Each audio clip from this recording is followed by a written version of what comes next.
ఆకాశవాణి ప్రాంతీయ వార్తలు చదువుతున్నది షేక్ మస్తాన్వి. ముఖ్యాంశాలు: భారత్ను ప్రపంచ దేశాల్లో అగ్రగామిగా నిలిపేందుకు ప్రతి ఒక్కరూ కృషి చేయాలని కేంద్ర బొగ్గు గనుల శాఖ మంత్రి జి కిషన్ రెడ్డి అన్నారు. తెలంగాణ రైజింగ్ ప్రతినిధి బృందం హైదరాబాద్లో ఎకోటౌన్ ఏర్పాటుకు జపాన్కు చెందిన ప్రముఖ సంస్థలతో ఒప్పందాలు కుదుర్చుకుంది. గుజరాత్లో ఆంధ్రప్రదేశ్ పురపాలక శాఖ మంత్రి నారాయణ బృందం పర్యటన కొనసాగుతోంది. ఆంధ్రప్రదేశ్లో ఆగమశాస్త్రం చదివి ధృవీకరణ పత్రం కలిగిన 599 మందికి నెలకు 3,000 రూపాయల చొప్పున సంభావనాన్ని ప్రభుత్వం విడుదల చేసింది.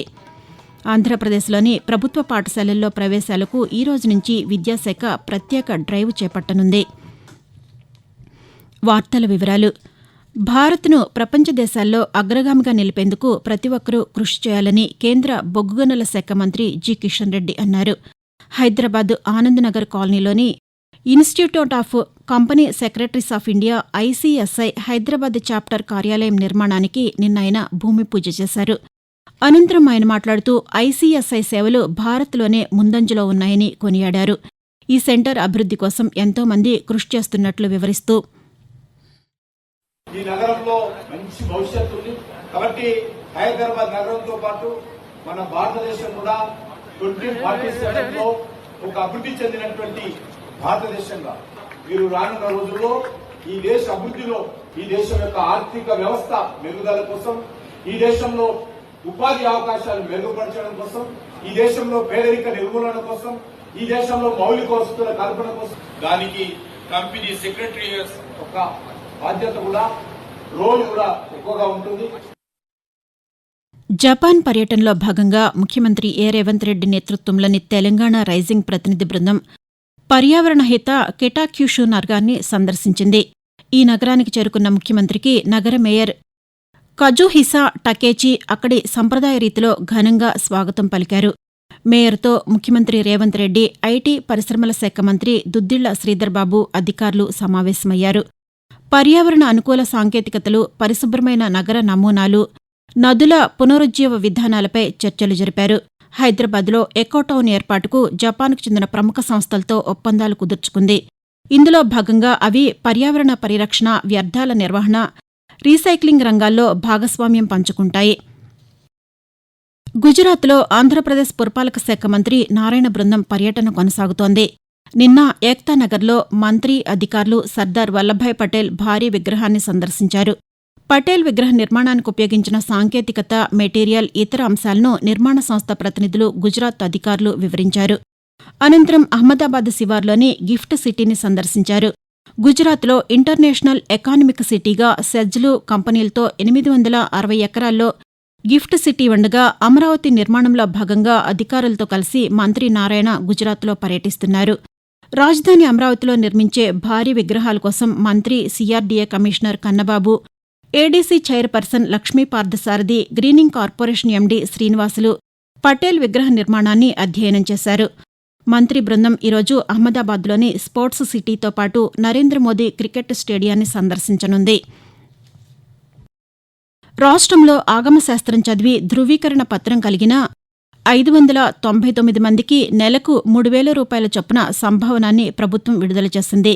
జనవరి, ఫిబ్రవరి, మార్చి నెలలకు గాను 53,91,000 రూపాయల మొత్తాన్ని లబ్దిదారుల ఖాతాల్లో జమ చేసినట్లు ఆంధ్రప్రదేశ్ దేవాదాయ శాఖ మంత్రి ఆనం రామనారాయణ రెడ్డి తెలిపారు.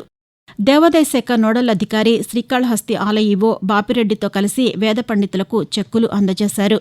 హైందవ సంస్కృతి, సనాతన ధర్మం, ఆగమ శాస్త్రాలను గౌరవిస్తూ ఆలయాల పవిత్రతను కాపాడడమే లక్ష్యంగా దేవాదాయ శాఖలో సంస్కరణలు చేపట్టినట్లు మంత్రి తెలిపారు. ఆకాశవాణి ప్రాంతీయ వార్తలు వింటున్నారు.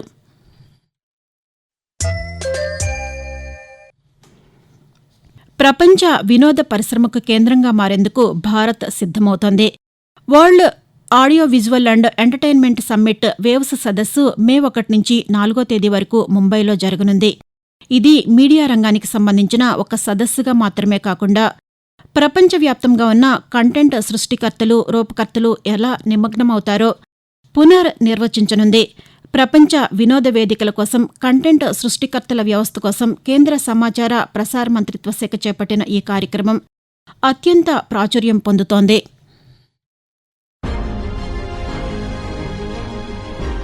దేశాన్ని అంతర్జాతీయ వినోదరంగ కేంద్రంగా మార్చాలన్న సంకల్పంతో యువతలో సృజనాత్మకతను వెలికితీయాలన్న ఉద్దేశంతో ప్రధానమంత్రి నరేంద్ర మోదీ ఆశయాలతో రూపొందించిన world audio visual entertainment summit waves సదస్సు మే 1వ తేదీ నుండి ముంబై వేదికగా ప్రారంభం కానుంది.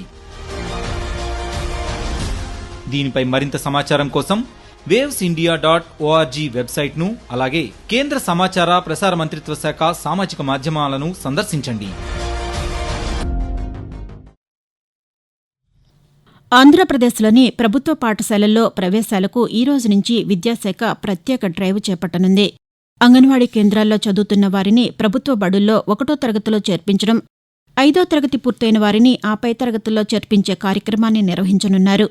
విద్యా సంవత్సరం ముగింపునకు చేరుకున్నందున పై తరగతులకు వెళ్లే విద్యార్థుల ప్రవేశాలు పూర్తి చేయనున్నారు. 23వ తేదీ వరకు ఈ కార్యక్రమాన్ని చేపట్టనున్నారు. తెలంగాణ ప్రభుత్వం గ్రామాల అభివృద్ది లక్ష్యంగా పాలన కొనసాగిస్తోందని ఉప ముఖ్యమంత్రి భట్టి విక్రమార్క అన్నారు. ఖమ్మం జిల్లా మధిర మండలంలో పర్యటించిన ఆయన నిన్న పలు గ్రామాల్లో 72 కోట్ల రూపాయలకు పైగా అభివృద్ది పనులకు శంకుస్థాపన చేశారు. గ్రామీణ ప్రజల జీవన ప్రమాణాలు అభివృద్దితోనే మెరుగుపడతాయని భట్టి విక్రమార్క తెలిపారు. ప్రజాప్రభుత్వం వ్యవసాయం, విద్య, వైద్యంతో పాటు గ్రామీణ ప్రాంతాల్లో మౌలిక వసతులు కల్పించేందుకు పెద్ద ఎత్తున నిధులు వెచ్చిస్తోందని వివరించారు. మధిర నియోజకవర్గాన్ని రాష్ట్రంలోనే ఆదర్శవంతంగా తీర్చిదిద్దుతామని అన్నారు. సుప్రీంకోర్టు మాజీ ప్రధాన న్యాయమూర్తి జస్టిస్ ఎన్వీ రమణ, శివమాల దంపతులు గత రాత్రి శ్రీవారిని దర్శించుకున్నారు. ముందుగా ఆలయ మహాద్వారం వద్దకు చేరుకున్న వారికి తిరుమల తిరుపతి దేవస్థానం అదనపు కార్యనిర్వహణాధికారి సిహెచ్ వెంకయ్య చౌదరి స్వాగతం పలికి శ్రీవారి దర్శనం చేయించారు. అనంతరం తీర్థ ప్రసాదాలు అందజేశారు. కొల్లేరు శాశ్వత పరిష్కారానికి తొలి అడుగు పడిందని ఎమ్మెల్యే కామినేని శ్రీనివాస్ అన్నారు. పర్యావరణాన్ని కాపాడుతూనే ప్రజలకు న్యాయం చేయాలని చెప్పారు.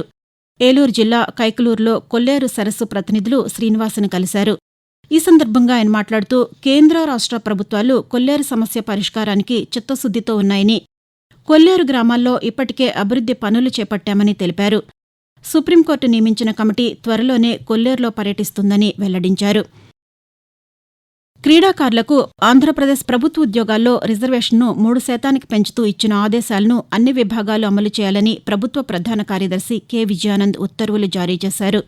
దీనికి అనుగుణంగా రోస్టర్ పాయింట్లు సవరించుకోవాలని సూచించారు.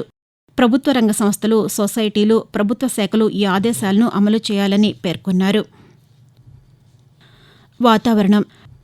ఈరోజు కోస్తాంధ్ర, రాయలసీమల్లో తేలికపాటి నుంచి మోస్తరు వర్షాలు కురుస్తాయని వాతావరణ విభాగం అంచనా వేసింది. కొన్ని చోట్ల ఉరుములు, మెరుపులతో కూడిన జల్లులు పడే సూచనలు ఉన్నాయని తెలిపింది. కోస్తాంధ్రలో గంటకు 40 నుంచి 50 కిలోమీటర్ల వేగంతో ఈదురుగాలులు వీచే అవకాశముందని పేర్కొంది. కాగా తెలంగాణలో ఈరోజు అక్కడక్కడ ఉరుములు, మెరుపులతో కూడిన ఈదురుగాలులు వీచే అవకాశముందని హైదరాబాద్ వాతావరణ కేంద్రం వెల్లడించింది. ఈ సమయంలో మోస్తరు వర్షపాతం నమోదయ్యే అవకాశముందని తెలిపింది. అలాగే రానున్న 2 రోజుల్లో ఉష్ణోగ్రతలు 2 నుంచి 3 డిగ్రీలు పెరిగే అవకాశముందని వాతావరణ శాఖ హెచ్చరించింది. ప్రాంతీయ వార్తలు ముగించే ముందు ముఖ్యాంశాలు మరొకసారి. భారత్ను ప్రపంచ దేశాల్లో అగ్రగామిగా నిలిపేందుకు ప్రతి ఒక్కరూ కృషి చేయాలని కేంద్ర బొగ్గు గనుల శాఖ మంత్రి జి కిషన్ రెడ్డి అన్నారు. తెలంగాణ రైజింగ్ ప్రతినిధి బృందం హైదరాబాద్లో ఎకోటౌన్ ఏర్పాటుకు జపాన్కు చెందిన ప్రముఖ సంస్థలతో ఒప్పందాలు కుదుర్చుకుంది. గుజరాత్లో ఆంధ్రప్రదేశ్ పురపాలక శాఖ మంత్రి నారాయణ బృందం పర్యటన కొనసాగుతోంది. ఆంధ్రప్రదేశ్లో ఆగమశాస్త్రం చదివి ధృవీకరణ పత్రం కలిగిన 599 మందికి నెలకు 3,000 రూపాయల చొప్పున సంభావనాన్ని ప్రభుత్వం విడుదల చేసింది. ఆంధ్రప్రదేశ్లోని ప్రభుత్వ పాఠశాలల్లో ప్రవేశాలకు ఈ రోజు నుంచి విద్యాశాఖ ప్రత్యేక డ్రైవ్ చేపట్టనుంది. ఆకాశవాణి ప్రాంతీయ వార్తలు ఇంతటితో సమాప్తం. తిరిగి 7 గంటల 5 నిమిషాలకు జాతీయ వార్తలు వింటారు.